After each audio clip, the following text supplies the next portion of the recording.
जो व्यथाएं प्रेरणा दे उन व्यथाओं को दुलारो। जूझ कर कठिनाइयों से रंग जीवन के उतारो। दीप बुझ बुझ कर जिया है, वृक्ष कट कट कर बड़ा है। मृत्यु से जीवन मिले तो आरती उसकी उतारो। मृत्यु से जीवन मिले तो आरती उसकी उतारो। आज हम बात करने जा रहे हैं भारत के महान संत, विद्वान, दार्शनिक, प्रखर कवि, सामाजिक न्याय के प्रणेता, प्रमुख समाज सुधारक, जिन्होंने सदियों से चली आ रही गैर बराबरी, असामाजिक वर्ण व्यवस्था, जाति पात, छुआछूत, भेदभाव जैसी कुप्रथा के खिलाफ आवाज़ बुलंद की और उन्होंने इसके दंश को झेलकर प्रण लिया कि जब तक मेरे शरीर में अंतिम श्वास रहेगी इस गैर बराबरी असामाजिक व्यवस्था के खिलाफ लड़ता रहूँगा। और वो इस मकसद में काफ़ी हद तक सफल भी हुए। उन महान शख्सियत का नाम है ज्योतिबा राव फूले। ज्योतिबा राव फूले का जन्म 11 अप्रैल 1827 को महाराष्ट्र के कटगुण सतारा में हुआ। इनकी माता का नाम चिमनाबाई और पिता का नाम गोविंदराव था। कहते हैं महापुरुषों के जीवन में कठिनाइयाँ और संघर्ष आता है और उनका साई की तरह पीछा करता है। यही ज्योतिबा राव के साथ हुआ। मात्र 9 माह की अवस्था में उनकी माता चिमनाबाई का देहांत हो गया। उनका लालन पालन सगुनाबाई नाम की एक दाई ने किया। सगुनाबाई बेहद ममतामय और प्रेम की मूर्ति थी। उसने अपने बच्चे की तरह ज्योतिबा राव का पालन पोषण किया। इसी बीच उनका परिवार कटगुण से निकलकर पुरंदर तालुका के खानवाड़ी गांव में आकर बस गया। यहाँ गोविंदराव ने फूलों का व्यापार शुरू किया। वो माली का काम करते थे, इसलिए उनके पीछे सरनेम फूले लगा। फूल मालाएं गजरा बनाकर वो पेशवाओं को सप्लाई किया करते थे। इस तरह वो गुजर बसर होती थी। जब ज्योतिबा राव 7 वर्ष के हुए तो उनका गांव के विद्यालय में दाखिला करवाया, पढ़ने के लिए भेजा। लेकिन कहते हैं कि जाति जो कभी नहीं जाती, ज्योतिराव के साथ भेदभाव किया गया, क्योंकि उस समय वर्ण व्यवस्था जोरों पर थी। इस हिसाब से ज्योतिबा राव को स्कूल से निकलना पड़ा। अब ज्योतिबा राव की पढ़ाई लिखाई घर पर ही होने लगी। इस कार्य में सगुनाबाई उनकी मदद करती थी। लेकिन कहते हैं कि होनहार बिरवान के होठ चीकने पात। ज्योतिबा राव की प्रतिभा ज़्यादा दिन तक छिपी नहीं रह सकी। ज्योतिबा राव अपने से बड़े उम्र के बच्चों से प्रश्न किया करते थे, बड़े बुजुर्गों से सवाल किया करते थे, जिनका जवाब बड़े बड़े लोग भी नहीं दे पाते थे। उनके दार्शनिक प्रश्नों और तर्कपूर्ण बुद्धि के सामने सभी लोग नतमस्तक हो जाते थे। उनकी इस अद्भुत प्रतिभा और पढ़ाई की लगन को उनके पड़ोस में रहने वाले अरबी फारसी के विद्वान गफ्फार मुंशी बेग और फादर लिजिर साहब ने पहचाना और उन्होंने उनके पिता गोविंदराव से आग्रह किया कि ये बच्चा बड़ा होनहार है, प्रतिभाशाली है, जिज्ञासु है, बड़ा होकर समाज का, देश का नाम रोशन करेगा, इसलिए इस बच्चे को वापस पढ़ाना चाहिए। उस समय ईसाइयों के मिशनरी स्कूल चलते थे। उन्हीं में से एक स्कूल था स्कॉटिश मिशन स्कूल। उसमें ज्योतिबा राव का दाखिला करवाया गया। 1841 से 1847 तक ज्योतिबा राव ने माध्यमिक शिक्षा पूर्ण की। पढ़ने में इतने जिज्ञासु थे, इतने प्रतिभावान थे कि हमेशा कक्षा में प्रथम श्रेणी में पास हुआ करते थे। ज्योतिबा राव की उम्र जब 13 वर्ष की हुई तो उस समय सामाजिक परंपराओं के अनुसार उनका विवाह नया गांव के खंडवा निवासी पाटिल की पुत्री सावित्री देवी के साथ हुआ। सावित्री देवी दया, करुणा, त्याग और ममता की मूर्ति थी। उसने ज्योतिबा राव का हर संघर्ष, हर कठिनाई में कंधे से कंधा मिलाकर साथ दिया। जब ज्योतिबा राव ने विद्यालय की स्थापना की तो भारत की प्रथम महिला प्रशिक्षित शिक्षिका के रूप में सावित्रीबाई उभर कर सामने आई। उन्हें भारत की प्रथम महिला शिक्षक कहा जाता है। ज्योतिबा राव के जीवन में एक घटना ऐसी घटी जिसने उनके जीवन की दिशा और दशा दोनों बदल दी। हुआ यूँ कि उनकी दुकान पर काम करने वाला एक ब्राह्मण युवक था जिसका नाम था सखाराम यशवंतराव परांजपे। उसने उन्हें शादी में बारात में शामिल होने का निमंत्रण दे दिया। वो भी नहीं जानता था कि इन लोगों को शादी में शामिल होने का निमंत्रण नहीं दिया जाता है, और न ही ज्योतिबा राव जानते थे कि बड़े ऊंचे लोगों के समारोह में हमें जाने का अधिकार नहीं है। लेकिन मित्रतावश ज्योतिबा राव उसकी बारात में शामिल हो गए। जब बारातियों को ज्योतिबा राव की जाति का पता चला तो हड़कंप मच गया। उन्होंने कहा, ये शूद्र कहाँ से आ गया। दुर्व्यवहार करके ज्योतिबा राव को बारात से बाहर कर दिया। इस बात का ज्योतिबा राव के मन पर बहुत गहरा असर हुआ। रात भर वो ये सोचते रहे कि मेरे साथ ऐसा दुर्व्यवहार क्यों हुआ। जब उन्होंने अपने पिता से कहा तो उनके पिता ने कहा कि ये तो अच्छा हुआ कि तुझे सिर्फ बारात से ही निकाला है, चाहते तो तुझे वो और भी दंड दे सकते थे। हमें बड़े लोगों के साथ उनके सामाजिक समारोह में भाग लेने का अधिकार नहीं है। ज्योतिबा राव ने इस समस्या का निष्कर्ष निकाला कि जो सामाजिक वर्ण व्यवस्था है और अशिक्षा है, इसकी वजह से मेरे साथ ऐसा दुर्व्यवहार हुआ, और उन्होंने प्रण लिया कि मैं इस व्यवस्था के खिलाफ आवाज़ उठाऊंगा और लड़ूंगा। इसके लिए उन्होंने तीर, तलवार, भाला या बर्छी नहीं उठाई, अपितु उन्होंने शिक्षा को अपना मुख्य हथियार बनाया। उन्होंने सोचा कि अगर समाज में महिलाएं पढ़ी लिखी होगी, बालिका पढ़ी लिखी होगी, तो उनसे होने वाली संतान भी संस्कारवान और पढ़ी लिखी होगी, और पढ़े लिखे व्यक्ति परंपराओं और रूढ़ियों की बेड़ियों को तोड़ देता है। ये सोचकर ज्योतिबा राव ने 1 जनवरी 1848 को बालिका विद्यालय की स्थापना की, जिसका नाम अहिल्याबाई रखा। ये भारत का पहला बालिका विद्यालय था, जिसमें शुरुआत में 9 बालिकाएं पढ़ने आई। वो भी आसानी से नहीं आती थी, उन्हें छुपकर झोली में लाया जाता था। धीरे धीरे बालिकाओं की संख्या बढ़कर 25 हो गई। ज्योतिबा राव ने पीछे मुड़कर नहीं देखा।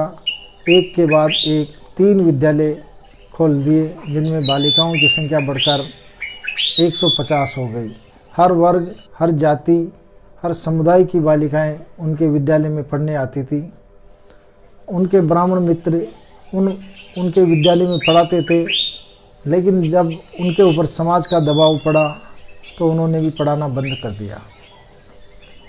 अब स्कूल में कौन पढ़ाए, इसके लिए ज्योतिबा राव ने अपनी पत्नी सावित्रीबाई को शिक्षित किया और मिशनरी स्कूल में शिक्षक का प्रशिक्षण दिलाकर प्रधानाध्यापिका के पद पर उन्हें कार्यरत किया। इस तरह ज्योतिबा राव का मिशन और संघर्ष आगे बढ़ता गया। इस कार्य को सवर्णों ने, ऊंची जाति के लोगों ने धर्म के विरुद्ध माना। उन्होंने कहा ये अनैतिक कार्य है, धर्म भ्रष्ट हो रहा है।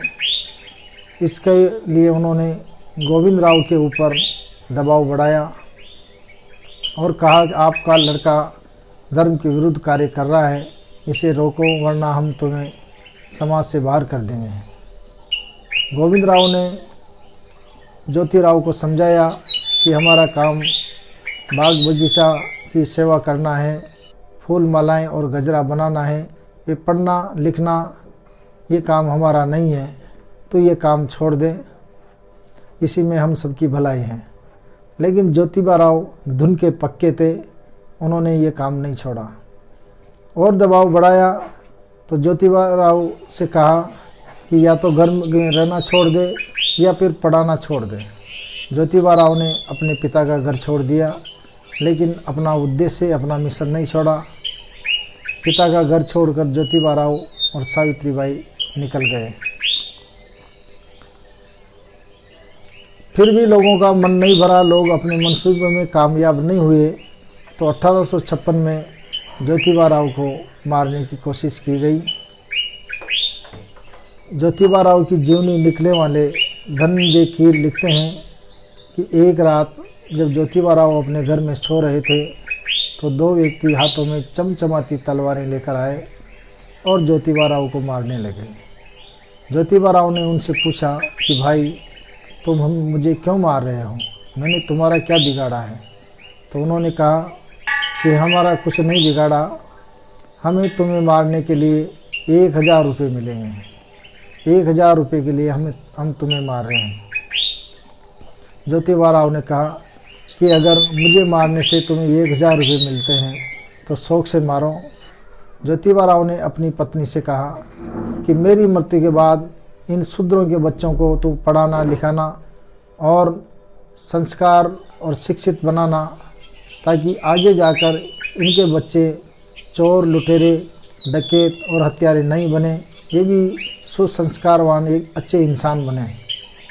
जब ज्योतिबा राव की इस बात को उन लोगों ने सुना तो उनके हाथों से तलवारें गिर पड़ी और उन्होंने कहा आप हमारे बच्चों को पढ़ा लिखा कर एक अच्छा बेहतर इंसान बनाने जा रहे हो और हम कैसे हैं कि हम आपको ही मारने जाने हैं।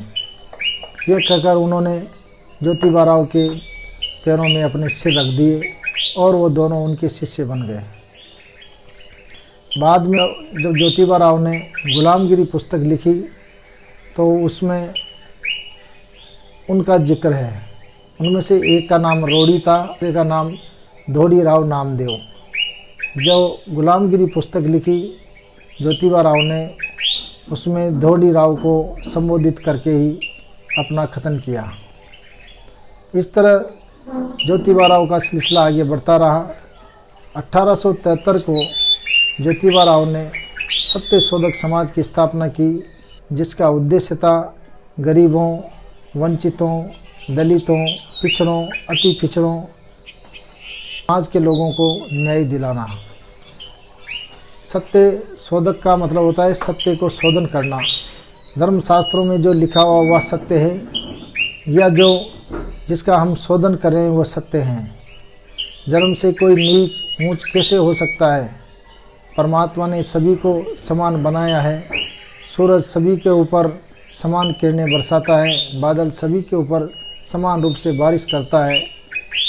तो धर्मशास्त्रों में कैसे लिख दिया कि कोई जन्म से नीचा है, कोई जन्म से ऊंचा है? इस तरह सत्य शोधक समाज की शाखाएं प्रशाखाएं गांव, कस्बों और ढाणियों में बढ़ने लगी। धीरे धीरे सत्य शोधक समाज के सदस्यों की संख्या काफ़ी मात्रा में बढ़ गई। सत्य शोधक समाज में शादी, मुंडन संस्कार, नामकरण संस्कार कराने के लिए पंडित की जरूरत नहीं होती थी। सत्य शोधक समाज का ही सदस्य पुरोहित का काम करता था।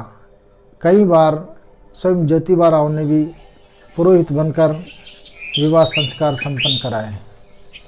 इस तरह सत्य शोधक समाज की ख्याति चारों तरफ बढ़ने लगी। सन 1888 में ज्योतिबा राव को बम्बई की एक महान बड़ी सभा में उनके सामाजिक कार्य और समाज सुधार के लिए किए गए कार्यों को देखते हुए लोगों ने उन्हें महात्मा की उपाधि दी कि आप महात्मा हो, ऐसे महान कार्य साधारण आदमी नहीं कर सकता। 28 नवंबर 1890 को ज्योतिबा राव का निर्वाण हुआ, लेकिन आने वाली पीढ़ी को वो मार्ग प्रशस्त कर गए, एक ज्योति की किरण दिखा गए, सच्चाई का मार्ग दिखा गए, जिस पर चलकर समाज व राष्ट्र का भला किया जा सकता है। ज्योतिबा राव को भारत के संविधान के रचयिता डॉक्टर भीमराव अंबेडकर अपना गुरु मानते थे। उन्होंने लिखा है कि ज्योतिबा राव सच्चे देशभक्त और सच्चे समाज सुधारक है। वो पहले व्यक्ति है जिन्होंने समाज सुधार की दिशा में पहला कदम बढ़ाया। ज्योतिबा राव का मानना था कि भारत में राष्ट्रीयता का विकास तब तक नहीं होगा जब तक खान पान और वैवाहिक संबंधों में जातीय बंधन रहेगा। उनकी मान्यता थी कि राष्ट्रीयता के विकास के लिए खान पान और वैवाहिक संबंधों में जाति प्रथा को हटाना जरूरी है। ज्योतिबा राव के द्वारा कई पुस्तकें लिखी गई। ब्राह्मणों का चातुर्य, किसान का कोड़ा, शिवाजी का पवाड़ा, गुलामगिरी आदि पुस्तकें उन्होंने लिखी और मराठी में कई अभंग भी लिखे। ज्योतिबा राव ने महिलाओं के उत्थान के लिए अनेक काम किए, जिनमें से एक काम था उस समय विधवा महिलाओं का मुंडन करवाकर उन्हें गंजा कर दिया जाता था। जो महिलाएं विधवा होती थी उनका सौंदर्य नष्ट करने के लिए उनके सिर के बाल काट दिए जाते थे और उन्हें गंजा कर दिया जाता था। ज्योतिबा राव ने ये प्रथा को बिल्कुल अनैतिक माना और इसका विरोध किया और नाइयों से कहकर हड़ताल करवाई और गंजा करने की प्रथा को बंद करवाया। ज्योतिबा राव ने विधवा महिलाओं को की मान्यता प्रदान की कि जब पुरुष पत्नी के मरने के बाद विवाह कर सकता है तो महिलाओं को भी दूसरी शादी करने का अधिकार है। इसके अलावा ज्योतिबा राव ने विधवाओं के बच्चों के लिए बाल हत्या प्रतिबंधक गृह की स्थापना की, जहां विधवाओं के बच्चों को रखा जाता था। इस प्रकार हम देखते हैं कि ज्योतिबा राव ने महिलाओं, दलितों, पिछड़ों, शूद्रों, अतिशूद्रों सबके लिए भलाई का काम किया। ऐसे महान शख्सियत को मैं प्रणाम करता हूँ और आशा करता हूँ कि आज महात्मा ज्योतिबा राव की जो बातें हैं वो बड़ी प्रासंगिक है। समाज को, देश को उनके बताए हुए मार्ग पर चलना चाहिए। आपने सुना, इसके लिए बहुत बहुत धन्यवाद।